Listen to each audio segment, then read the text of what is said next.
testimony. Sean Spicer, former White House press secretary, with me now. Sean, nice to see you on a Friday especially. Where do you think we go next? Well, I think the Democrats are going to try to figure out how to keep this thing going, but that hearing really took the wind out of their sails. This was supposed to be the visual manifestation of the report.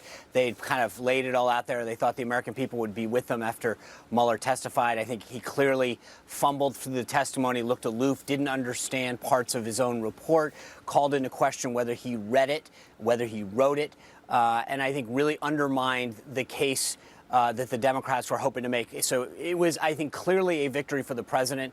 I know Democrats need and want to keep this alive. That hearing made it much, much more difficult. Why do they need to keep it alive? Is that money or is that a message? What is that, Sean? Well, I think it's two things. One is they need to keep their base motivated. This is something that their base, when they lost the last election, figured that this is the way that they would make up for that loss.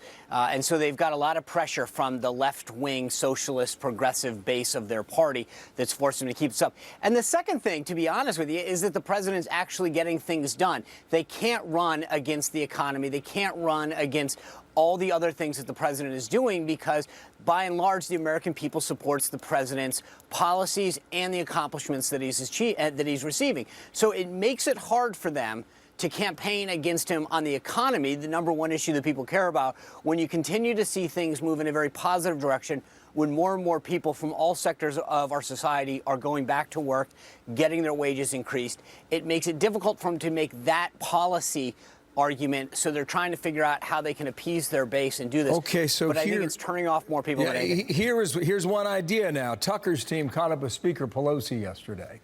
I'm going to play that for you and listen to the last part of her answer here.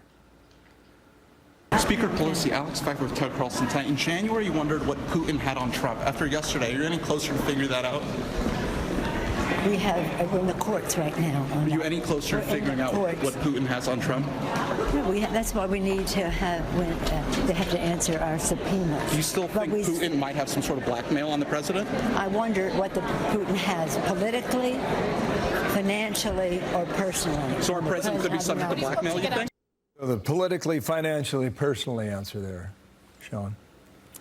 I mean, I don't even know how to answer that. She seems flustered with her own answer. They don't know where to go. They've had a House hearing, a Senate hearing, the Mueller hearing, countless investigations through the committees that they now control in the House, and they've turned up nothing. This is seriously getting tired, and I think the problem is that they recognize that the American people have said, wait a second, we gave these folks the majority, and look at what they've done. They're not fighting for these progressive policies. They're not keeping their base happy on the policy front.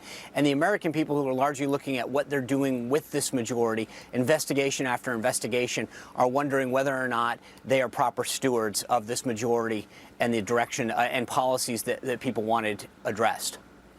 I was in Memphis, Tennessee. I saw very few people even watching it. That for another day. Go ahead. I think that's the problem, is they put a lot of eggs in this basket, and it's not going to yield anything for them. What about Speaker Pelosi and AOC meeting right now? You know, that meeting's wrapped up. What do you think comes of this relationship? Right.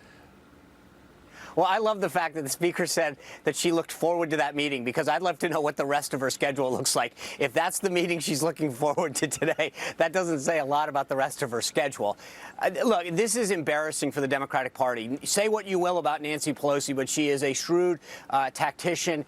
And the idea that you have these four freshman members of Congress, in particular this first-term 29-year-old, leading the Democratic Party, making everybody respond to them, including their presidential candidates, is embarrassing. Nancy Pelosi, the idea that she took over, got this majority, and now she is taking all of the cues from a 29-year-old freshman, is embarrassing, frankly.